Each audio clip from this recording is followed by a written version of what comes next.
que aman a Leonora y a su trabajo. Es un gran placer ver cómo académicos jóvenes, coleccionistas y creadores de todas partes del mundo se inspiran en la obra de Carrington y exploran diferentes aspectos de su producción. Leonora Carrington es una de aquellas artistas que la gente se apasiona con ella y lo puedo entender. Al haber visto su primer trabajo para mí fue toda una revelación. En 1985 yo estaba empezando mis estudios universitarios, posgrado, y entré en la Galería Brewster en Nueva York, que era su galería en esa época. No recuerdo exactamente lo que vi, pero sí recuerdo que literalmente quedé enraizada ahí, me costaba trabajo respirar y decidí en ese momento con gran convicción de que iba a escribir mi tesis de doctorado sobre su obra de Carrington y así lo hice. Pero no fue una obra fácil, no fue fácil.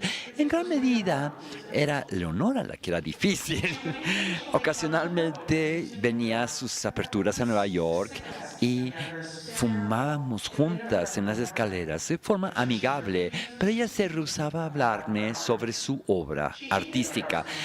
Le chocaban los historiadores de arte y no le costaba trabajo comunicarme eso. Yo quería decirle, oye, yo soy diferente, pero me costaba trabajo porque verdaderamente me preguntaba, ¿de verdad soy diferente de aquellos que me antecedieron? Después de haber estudiado algunas de las cosas escritas sobre ella, logré entender su hostilidad.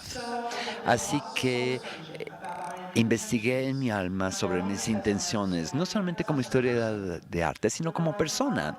Cuando finalmente gané su confianza y empecé a trabajar con ella de manera más seria, sentí que había pasado una iniciación secreta y tenía el cuidado de no abusar de su confianza porque logré entender que debajo de su fiereza legendaria estaba la gran vulnerabilidad de una visionaria.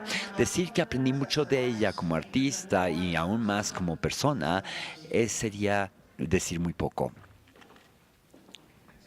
La siguiente, por favor. Muy bien. Aunque he invertido una gran parte de los últimos 20 años viendo y reflexionando sobre la obra de Leonora Carrington, lo que siempre me impresiona es cuánto queda por investigar todavía. A veces pienso que apenas hemos rascado la superficie de todo lo que tiene por ofrecer su obra. ¿Por qué es que cada vez que veo uno de sus cuadros termino diciéndome a mí misma, ¿cómo es que no lo había visto antes? Para un aspecto curioso de su obra, por lo menos para mí, es que se revela por etapas a lo largo del tiempo. Me gustaría brevemente compartir con ustedes algunos casos recientes donde me ha sorprendido más de lo común. Habría admirado por muchos años este cuadro del 77, Sacho, el ángel del jueves, pero no tenía un sentido de lo que significaba. Cuando comencé a reexaminarlo, pensé en la clave del título. En la angelología cristiana y cabalista, Sacho es un arcángel muy poderoso, asociado no solamente con el día jueves, sino también con el planeta Júpiter y el signo astrológico de Sagitarios, y muchas veces se invoca para la prosperidad. El trabajo de Carrington tiene tantas capas y es tan compleja que muchas veces proyectaba en un muro y con la computadora puedo ampliarla, voltearla al revés, invertirla, y para aquellos que conocen su obra, muchas veces es necesario hacer eso con su obra. Así que por primera vez me di cuenta de unas marcas en la esquina exterior del círculo mágico negro que está arriba. Siguiente. ¿Por qué están haciendo eso? Para atrás, para atrás.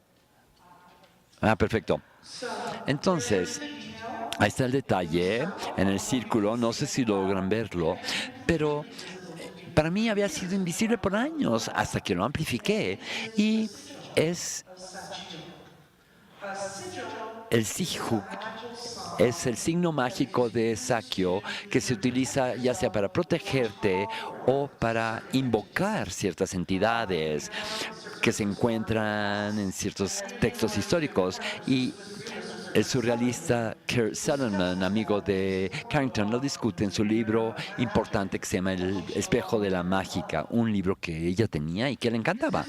Este cuadro no es una representación pasiva, sino más bien es una invocación dinámica, obedeciendo la señal de Sakyo. Sakyo emerge en este mundo dentro de un conjunto de planos rectangulares que van cambiando, que actúan como portales interdimensionales, un serio de discos giratorios, mientras sus alas se mueven entre mariposas nocturnas y plumas. Esto muestra las energías que vienen de un conjunto de palabras y acciones que se necesitan para sacar estas energías, que también sirven para capturarlo y contenerlo. Como en gran parte del trabajo de Leonora, un velo entre los mundos se levanta momentáneamente para proporcionar un recordatorio de todo lo que es invisible en torno a nosotros. Utiliza el sentido de humor para burlarse de nosotros si tomamos muy serio las cosas. Y sin embargo, ese mismo sentido de humor es un disfraz, la capa externa de una topografía de significado que va cambiando constantemente. Otra sorpresa reciente que me dio Carrington fue en un grupo de trabajos de obras de los 60, fines de los 60, que reveló una vez más no solamente su gran conocimiento de muchas tradiciones esotéricas, sino también su involucramiento político. Ropa Vieja es un dibujo encantador que quizás es un autorretrato disfrazado. En una línea, un tendedero, hay una capa blanca, aunque lo podríamos asociar con una verca. Para Carrington en 1968, quizás tenía otras asociaciones numerosas. Una bata especial que se usa para trabajo mágico o quizás como un disfraz de fantasma para Halloween o quizás un disfraz durante momentos políticos turbulentos. La decoración te hace pensar de otro cuadro que se llama El Ancestro. 1968 fue un año de turbulencia política global y Carrington tenía dos hijos que tenían 20 y pico de años y les preocupaba mucho ellos y el mundo en que vivía. Mientras en el contexto de todo este desorden pensó El Ancestro, que es un cuadro estático monumental. Es como una pieza de altar, aunque no un altar cristiano. Esta figura está levitando en donde se cruzan dos caminos. Nos recuerda del desapego. Esta figura fantasmagórica tiene un aspecto cómico, pero bajo el sentido de humor de Carrington hay una gran seriedad. Un conjunto de factores contribuyen a su impacto psíquico.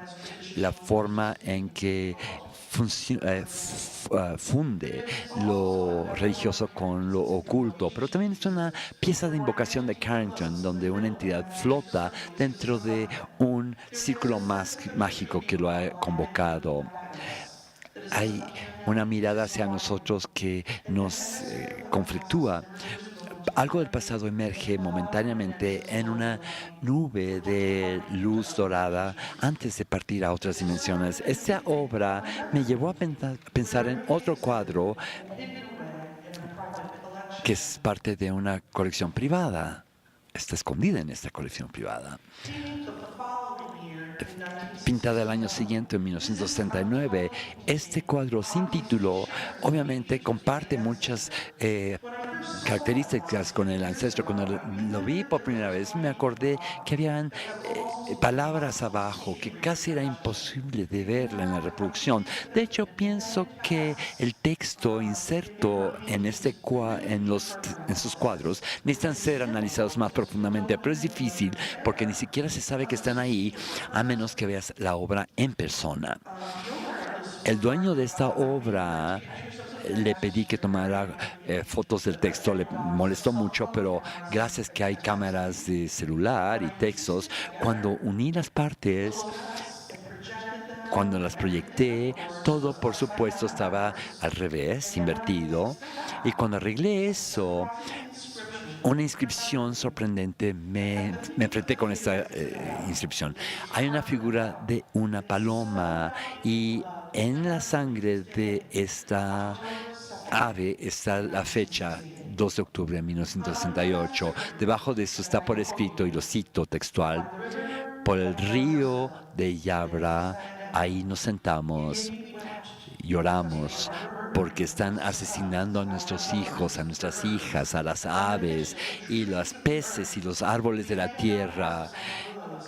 Colgamos nuestras arpas en los árboles, porque los que nos llevaron cautivos requerían nuestros cantos, nos habían desgastado, Este texto claramente toma del Salmo 137 de la Biblia de Santiago, con algunas variaciones importantes.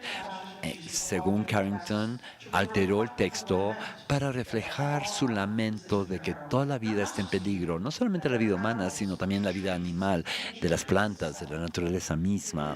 En este contexto, el uso de Yaltra, que es el árbol de la vida de la mitología nórdica, es totalmente apropiado.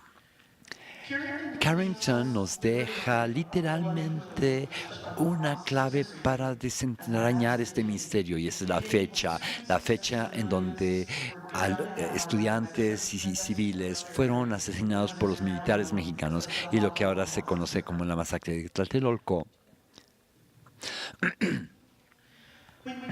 Cuando ves las obras en su conjunto, puedes ver que este cuadro sin título acompaña el cuadro que se llama El Ancestro. Tiene una carga mágica mayor, el círculo subió, ya no está en el piso, y sus círculos concéntricos están llenos de líneas que representan el elemento del agua, ondulantes. Se ha expandido para crear un umbral del cual sale una figura de forma activa. Hasta arriba hay criaturas agitadas que se mueven por doquier. La aparición se revela de ser una figura femenina y tiene un fémur en sus manos y está saludando a la Virgen y a Cristo. Hay una serpiente blanca que se le envuelve, una protección espiritual, no un tentador. En esta luz hay un tercer ojo místico, y sus ojos están totalmente abiertos y nos observa con tristeza mientras muere la paloma de la paz, asesinada a sus pies. Pintó este cuadro en Nueva York, donde se movió después de este momento político en México. ¿Cuál era su intención que hiciera esta manifestación artística? ¿Proteger, vengar, consolar, o ser tan solo un testigo? Y por último, ese punto rojo en su frente me hizo pensar en otro cuadro. Como las obras que ya hemos visto, Las Magdalenas es un cuadro esotérico y político a la vez, y su mensaje es más relevante hoy en día que cuando lo pintó en 1986. Carrington nuevamente utiliza el sentido del humor para cubrir los elementos más oscuros y tónicos del elemento femenino. Estamos en un espacio perverso, en este río y el sarcófago egipcio que sugieren el submundo. Hay alusiones a Perséfone, a las habitaciones subterráneas de la mitología de Irlanda y también el submundo de los mayas.